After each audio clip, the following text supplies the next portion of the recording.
এই দাঁড়াও, আমাকে চুমু দিচ্ছ কেন? তুমি জানো না মানুষের মুখে জীবাণু থাকে?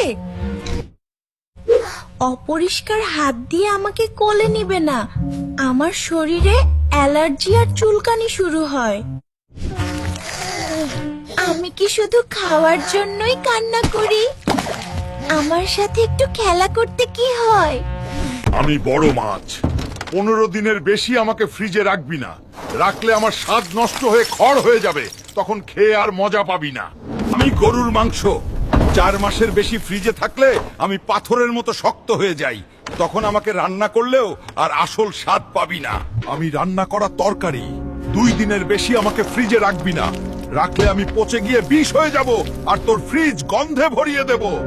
আমি রান্না করা ভাত, 24 ঘন্টার বেশি ফ্রিজে রাখলে আমার শরীরে ব্যাকটেরিয়া জন্মায়, আমাকে গরম করে খেলেও পেট খারাপ হবে, মনে রাখিস। আমি টমেটো, আমাকে কেন ফ্রিজে ঢোকালি?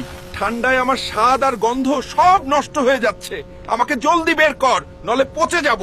আমি কাটা তরমুজ, আমাকে খোলা অবস্থায় ফ্রিজে রেখেছিস? সাহস তো কম না, এখন আমি ফ্রিজের সব জীবাণু শুষে নিয়ে তোকে অসুস্থ করে দেব।